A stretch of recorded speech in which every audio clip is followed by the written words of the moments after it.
Hello everyone. तो आज हम, जैसे कि मैंने आपको कल पेपर सेकंड स्टार्ट करा दिया था, ठीक है, उसके 5 क्वेश्चंस मैंने आपको कल ऑलरेडी करा दिए थे। तो चलिए आज देखते हैं कितने क्वेश्चंस का टारगेट हमारा कंप्लीट होता है। बट इतना है कि मेरी वीडियो में आपको जितने भी क्वेश्चन मिलेंगे ना, अच्छे से प्रॉपरली विद कंसेप्ट के साथ मिलेंगे, ठीक है। तो चलिए स्टार्ट करते हैं अपनी वीडियो एंड देखते हैं कि क्या कुछ नया सीखते हैं। तो हमें क्वेश्चन दिया है पहले, what will be the average rate of the change of function. हमें क्या दे दिया, y is equal to 25 minus x square at x is equal to 2, ठीक है। सिंपली इसने क्या पूछा है, इसने सिंपली इस क्वेश्चन में हमसे डेरिवेटिव पूछा है, ठीक है, विद रिस्पेक्ट टू x, क्योंकि यहाँ पे इस चीज़ का मतलब ही क्या होता है, rate of change of function, ठीक है। इसका मतलब होता है कि सिंपली आपको डेरिवेटिव करना है। तो जो भी आपको इक्वेशन दी है ना, उस इक्वेशन का आप क्या विद रिस्पेक्ट टू डेरिवेटिव कर दो, ठीक है। अब विद रिस्पेक्ट टू एक्स जब इसका डेरिवेटिव किया तो 25 का कांस्टेंट है तो क्या हो जाएगा 0, और एक्स माइनस एक्स स्क्वायर का क्या हो जाएगा -2x। अब आपको यहाँ पे दिए at x is equal to 2, simply यहाँ पे आप वैल्यू पुट कर दो किसकी, एक्स की। तो यहाँ से आपकी dy/dx कितना आंसर आ जाएगा, -4। तो ऑप्शन नंबर 4 क्या हो गया, ऑप्शन नंबर सी क्या हो गया आपका आंसर। होप सो आपको ये क्वेश्चन समझ में आए, क्योंकि इस क्वेश्चन में कुछ था ही नहीं, आपका सिंपली 12th क्लास का कंसेप्ट यूज़ किया हुआ है, ठीक है। तो नेक्स्ट क्वेश्चन है, ये पेपर ना थोड़ा सा इजी है एज़ कंपेरिजन टू हमारा फर्स्ट पेपर, ठीक है। इसलिए मैं आपको बार बार बोल रही हूँ कि आप फर्स्ट पेपर को एक बार करके आइए, ठीक है। ज़्यादा वीडियो नहीं है, मैंने मतलब आपको 20-20 मिनट में आपको मैक्सिमम 6 वीडियो में वो पेपर कंप्लीट मिल जाएगा, और बिल्कुल मैंने आपको कंसेप्ट के साथ बताया हुआ है।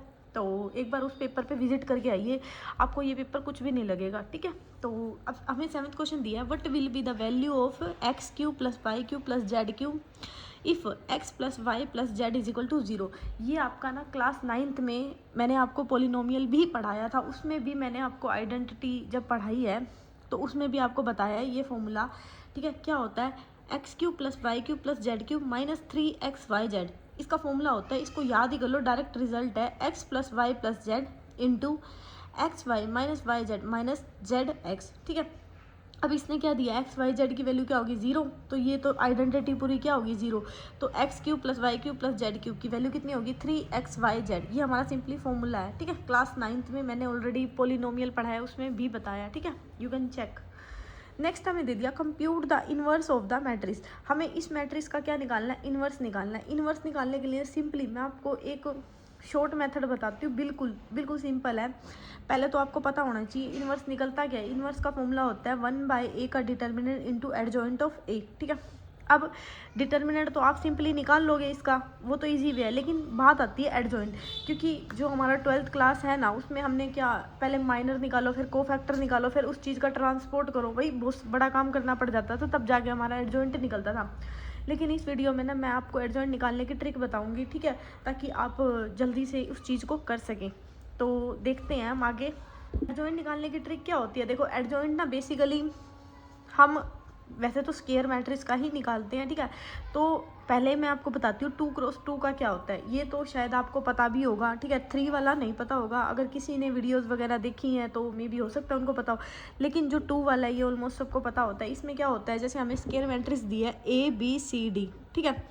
आपको क्या करना है, जो ये वाले डायगोनल है ना, डायगोनल के एलिमेंट को इंटरचेंज कर दो और नॉन डायगोनल के साइन चेंज कर दो। मैंने यहाँ पे ट्रिक लिखी भी हुई है कि डायगोनल के एलिमेंट, डायगोनल हमारा ये होता है सिंपली, ठीक है, आपको पता होना चाहिए। डायगोनल के एलिमेंट क्या कर दो, इंटरचेंज कर दो, और जो बाकी बचे एलिमेंट है ना जितने भी, उनके क्या कर दो, साइन चेंज कर दो। तो माइनस माइनस हो गया, यहाँ प्लस थे तो इन दोनों के साइन चेंज हो गए, और डायगोनल के एलिमेंट क्या हो गए, इंटरचेंज हो गए।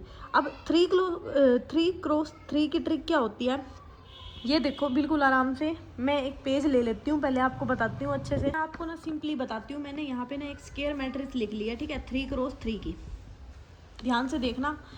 अब एक बार ये सीख लोगे ना तो दोबारा मतलब ये है कि आप नहीं वो हो गए, ठीक है, कंफ्यूज। तो सबसे पहले आपको क्या करना है, जो ये सेंटर वाले हैं ना एलिमेंट, ये भी जितने भी डिजिट हैं इनको देखो, ठीक है। सेंटर वाले में ना सबसे पहले आपको लगाना है ये बीच वाला, बिल्कुल पहले सेंटर वाले उठाए, सेंटर वाले में क्या उठाना है, सबसे पहले बीच वाला, यहाँ लिख दो 3। उसके बाद आपने लेना है इसी का, कैसे करके लेना है, 3 3 2 3, आया समझ में, कैसे क्या बोला मैंने, 3 3 2 3, तो ऐसे करके लिखना है आपको इस सेंटर वाले से ही। सेंटर वाले को उठाया पहले बीच वाले को, 3 3, क्योंकि उसके बाद 3 है ना। अब 3 के बाद क्या आ गया 2 और फिर से लेना है 3। पहले ही समझ में आई रो मैंने कैसे लिखी है, दोबारा बताती हूँ। जैसे हमें कोई मैट्रिक्स दी है, ठीक है, इसमें सबसे पहले ना आप सेंटर वाला देख लो कि सेंटर वाला कौन सा है। एक बार सीख लोगे ना, क्योंकि अब ये जो थर्ड पेपर आएगा ना उसमें भी यूज़ होएगी, फिर आप कंफ्यूज नहीं होगे। तो 3 3 2 3 3 3 2 3, मतलब इसको ऐसे ऐसे मान लो ना, मतलब इसको एक घुमा लो। 3 के बाद कितना है 3, अब ऊपर चले गए, फिर 2, फिर क्या आ गया 3, ठीक है। उसके बाद आपको लेना है ये फर्स्ट वाला, नहीं ये वाला ले लिया पहले, उसके बाद आपको लेना है ये वाला जो इससे आगे वाला है, ठीक है। अब यहाँ पे कितना है 2, अब नीचे लो 4, फिर क्या हो जाएगा 3, फिर क्या आ जाएगा 2। तो आपको ये चीज़ समझ में आई मैंने कैसे लिखी। फिर आपको क्या लेना है, जो फर्स्ट वाली रो लेनी है सिंपल 2, पहले सेंटर वाले उठा लेना, फिर 3, फिर 1 एंड फिर क्या हो जाएगा 2 सिंपली। और लास्ट में आपको क्या करना है, जो आपकी जो ये फर्स्ट वाली रो थी ना, इसी को रिपीट करके लिख देना। समझ में आया? मैं दोबारा बताती हूँ एक बार अच्छे से। सबसे पहले आपको क्या करना है, ध्यान से देखना, ठीक है। एक बार फिर से बता रही हूँ ताकि आप कंफ्यूज ना हो। सबसे पहले ना आपको सेंटर वाले एलिमेंट देखने हैं। देख लिए सेंटर में जो सबसे पहले, मतलब सेंटर के 3 हो गए, 3 में सबसे बीच वाला कौन सा है, ये वाला। तो जो सेंटर पे है ना सेंटर वाले एलिमेंट के, तो वहाँ से स्टार्ट हो जाना है 3 3 2 3। तो कैसे लिखना है 3 3 2 3, ठीक है। पहली रो आ गई समझ में। नेक्स्ट इससे आगे वाला लिखना है 2 4 3 2। यहाँ तक आया आपको समझ में। अब फर्स्ट वाला लिख दो 2 3 1 2, यहाँ तक आया। एंड नेक्स्ट आपका आ जाएगा यही जो फर्स्ट वाला था ना, यही रिपीट कर दो 3 3 2 3। तो होप सो आपको ये समझ में आया, ठीक है। अब इसमें आपको क्या करना है, सिंपली कुछ नहीं है, बस एडजॉइंट निकल जाएगा ना। आपको ट्रांसपोर्ट निकालना है ना आपको कुछ निकालना है, बस इतना पता होना चाहिए। यहाँ तक ये बन गई आपकी। अब सिंपली ना इसको इससे मल्टीप्लाई कर दो, 3 चौक 12 माइनस में 6, तो यहाँ पे आपका फर्स्ट में क्या आ जाएगा 6, ठीक है।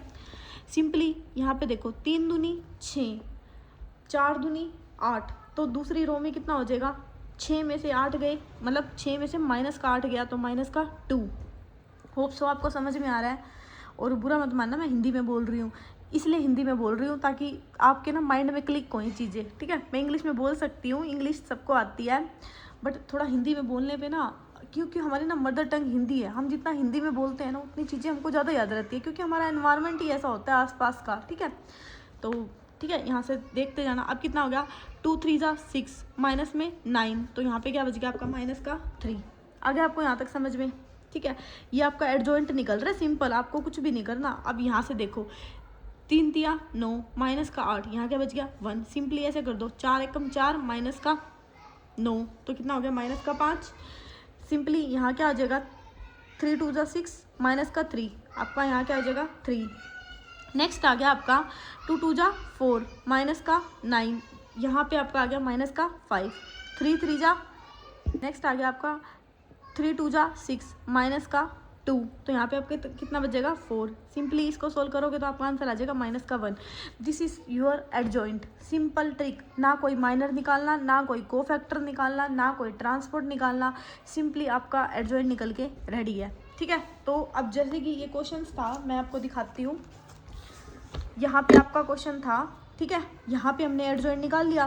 अब जो आपका क्वेश्चन है उसको देखते हैं। हमें क्वेश्चन गिवन है कि ए की वैल्यू हमें ये दिया है 2, मतलब 4 2 3 2 2 1 0 1।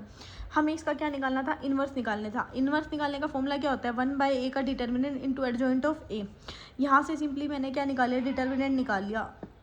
मैं उम्मीद करके चलती हूँ आपको डिटर्मिनेंट आता होगा, ठीक है, क्योंकि फर्स्ट माइनस प्लस तो ऐसे करके लेते हैं, ये मैं मान के चल रही हूँ, ठीक है। ये पेपर देख रहे हो तो यहाँ से हमारा डिटर्मिनेंट कितना निकल गया 2। अब मैंने क्या निकालना है, एडजॉइंट। मैंने एडजॉइंट की अभी आपको क्या ट्रिक बताई, सबसे पहले सेंटर के एलिमेंट देखो, सेंटर में भी सबसे पहले क्या आ गए सेंटर पे, तो आओ 2 0 2 2, तो देखो 2 0 2 2 है ना।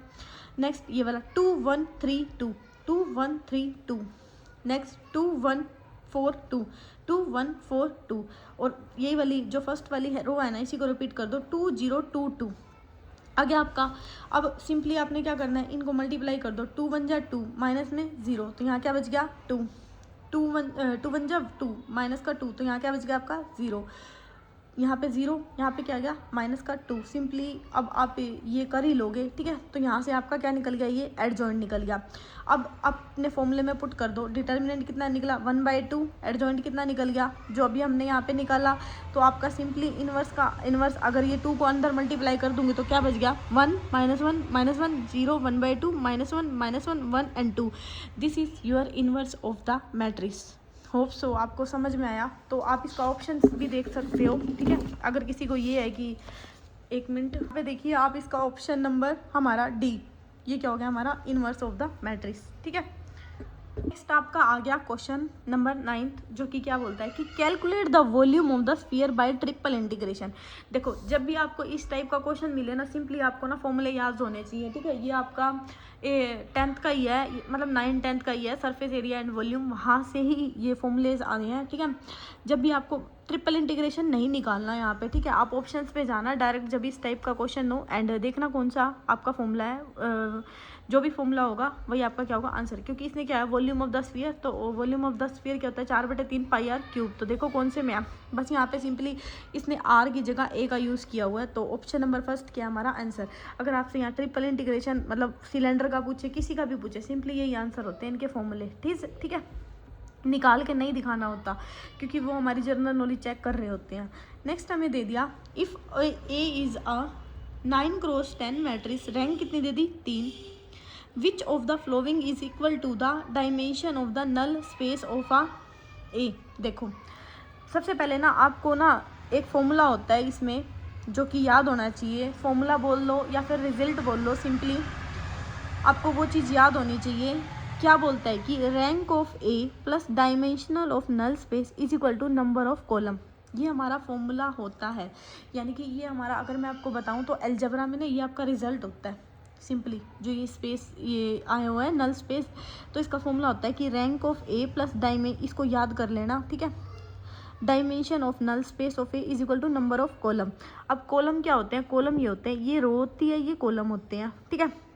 यहाँ पे तो कॉलम की वैल्यू कितनी आ गई 10, रैंक हमें सिंपली गिवन है, कितनी दी है 3।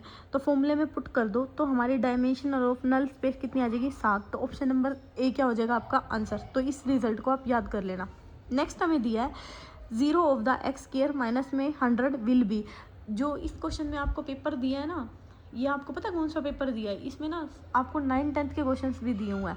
क्योंकि ये 0 ऑफ द, आपको मैंने अभी पोलिनोमियल पढ़ाया था, उसमें मैंने आपको जीरोज़ ऑफ द पोलिनोमियल पढ़ाया था। तो सिंपली इसमें क्या होता है कि जो भी आपको इक्वेशन दिया ना उसको 0 के इक्वल रख लो और एक्स की वैल्यू निकाल लो, देख लो बस आंसर कौन सा है। एक्स की वैल्यू क्या होगी +-10 होगी, तो अब -10 तो है नहीं, तो प्लस का 10 क्या होगा आपका आंसर।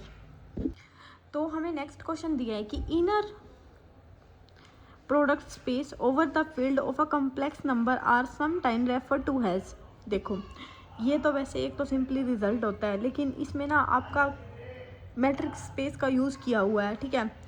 तो यहाँ पे जो inner product space over the field होता है ना कॉम्प्लेक्स नंबर पे, वो हमारा क्या होता है यूनिटरी स्पेस होता है। इसमें क्या है बेसिकली, ये इनर स्पेस के बारे में मैंने लिखा हुआ है ऊपर, तो मैं अभी नहीं बताऊंगी आपको। मैं जैसे कि मैंने आपको बताया मैं सिलेबस करवाऊंगी, तो अब वीडियो आने वाली है आपकी, ठीक है।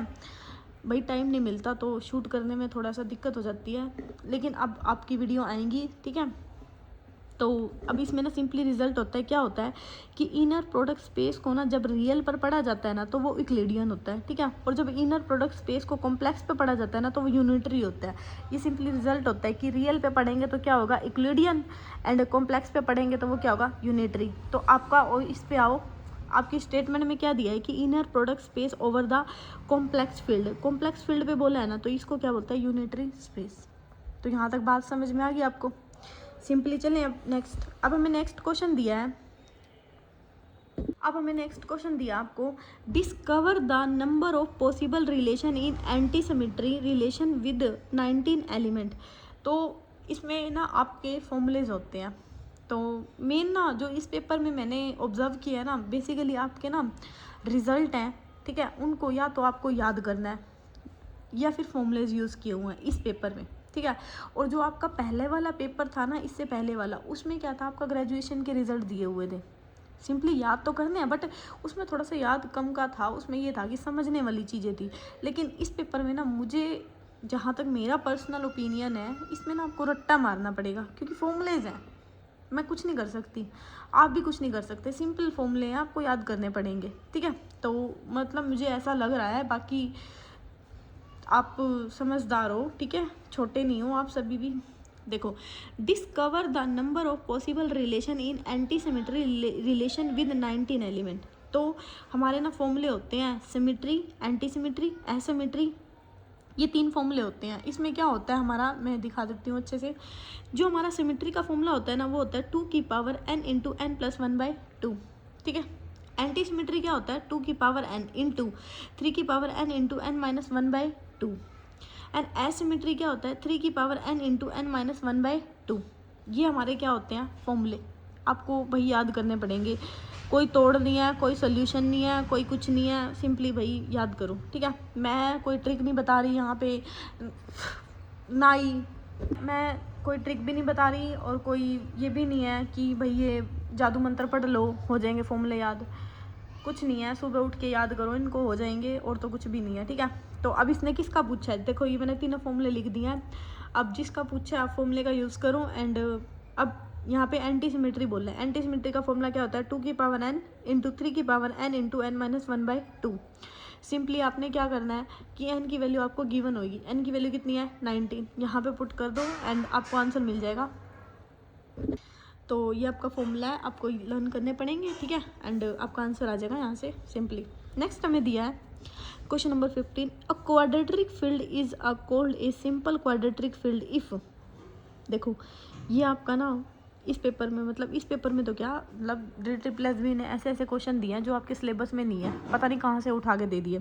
तो ये वही क्वेश्चन है, वहाँ से ही आया है कि क्वाड्रेटिक फील्ड का मतलब बताना है सिंपली कि every algebraic integer can be express as the product of prime element uniquely up to the change of order and multiply by unit. तो क्वाड्रेटिक फील्ड की बात आए, ऑर्डर का क्या होएगा change of order multiply by unit. तो बस option देख के इसको याद कर लेना, अगर होता है तो, नहीं तो छोड़ दो, ऐसा कोई कुछ नहीं है, ठीक है। मेरे को तो बताना था, क्योंकि पूरे पेपर में 100 क्वेश्चंस कराऊंगी, तो मेरे को तो बताना है, तो ठीक है। इसका आंसर ये होता है, ये आपके सिलेबस से इसका कोई लेना देना नहीं है। सो अभी के लिए इतना ही रखते हैं, बाकी हम कल करेंगे, ठीक है। अगर आपको वीडियो पसंद आ रही है तो चैनल को सब्सक्राइब करना मत भूलना प्लीज़। एंड अपने दोस्तों को शेयर करो, ठीक है। और कमेंट करके भी बताओ तुम पढ़ रहे होगे नहीं पढ़ रहे, मुझे क्या पता चलेगा।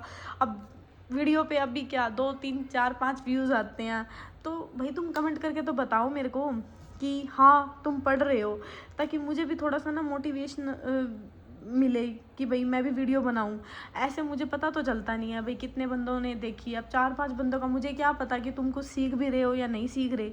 तुम कमेंट करके तो कुछ बताते नहीं, तो थोड़ा सा भाई कमेंट कर दो ना, बताओ, ताकि मैं भी मोटिवेट हूँ, तो फिर मैं लंबी लंबी वीडियोज़ बनाऊँगी और भी ज़्यादा, ठीक है। तो बस अभी के लिए इतना ही रखते हैं, मिलते हैं कल। Thank you so much.